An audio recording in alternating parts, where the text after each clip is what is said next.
Why can't men find women to date? That's not your problem. Your problem is why you can't find the woman you want. Yeah. And you have to assume that's your problem, because otherwise you have to assume that it's the women's problem. And really? They're all wrong and you're right. Really? Lucky you. Maybe you are. You're an undiscovered gem of some sort. Probably not.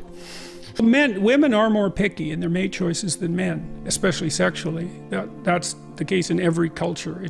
And it's not surprising, because women have more at stake sexually than men do, you know, per episode, because men don't get pregnant, obviously. And so that female pickiness is, that's the case. That's definitely true. Whether it's worse now or not, I doubt if it is.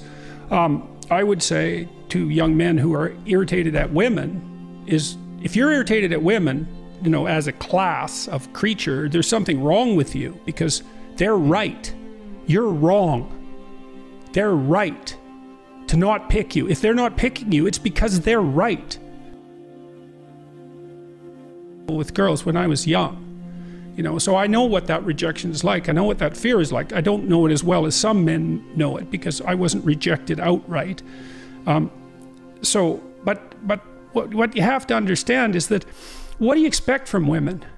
If you got pregnant because you had sex, you'd be pretty damn choosy too.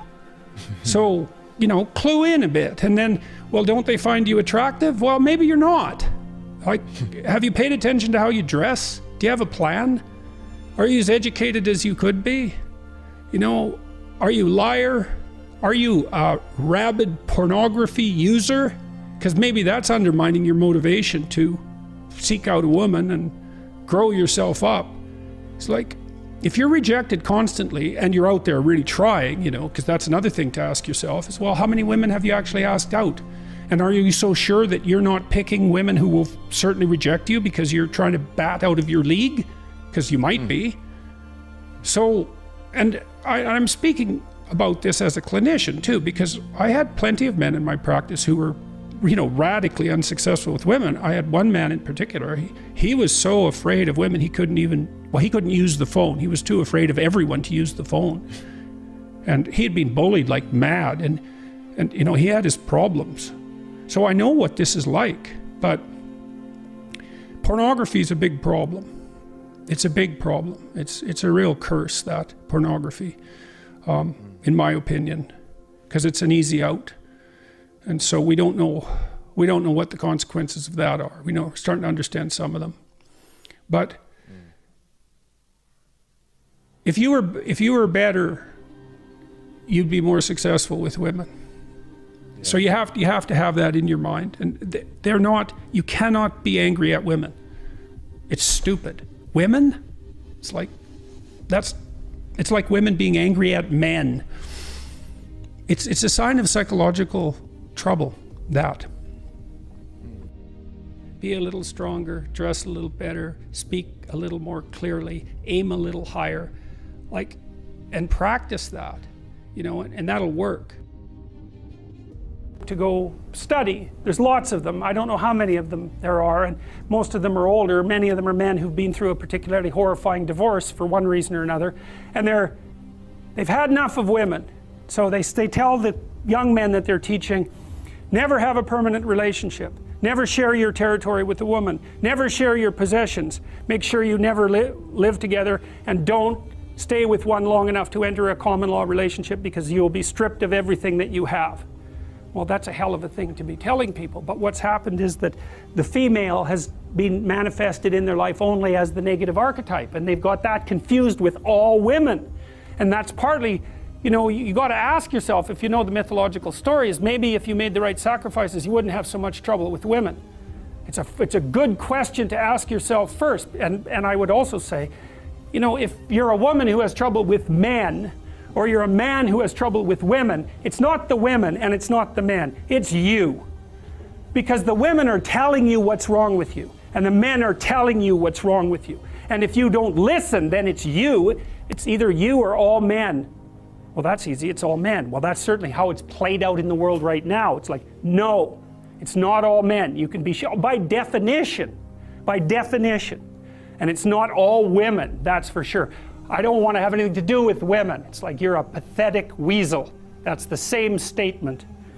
I think I was a little dismissive of the men going their own way, because I think I called them pathetic weasels. They're a group of people, mostly on the net, who've been burned in their relationships, or who conceptualize themselves as having been burned in their relationships, and they believe that the legal structure in particular in Western countries is so tilted against men, particularly in family dispute situations and divorce settlement, that it's safer for men not to establish permanent relationships with women, not to cohabit with them, ever.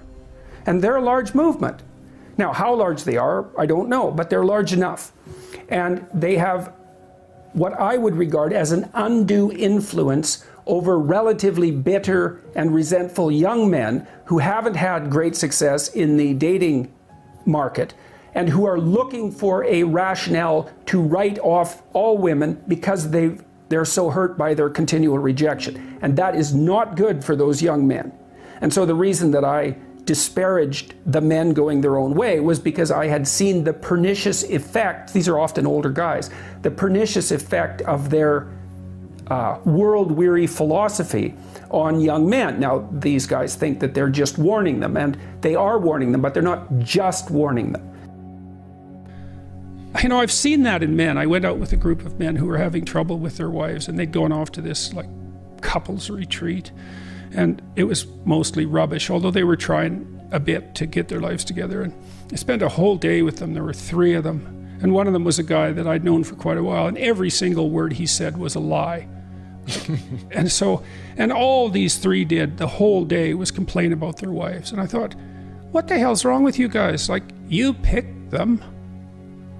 They're these women you picked, you know, and maybe they have their flaws, but they're your wives.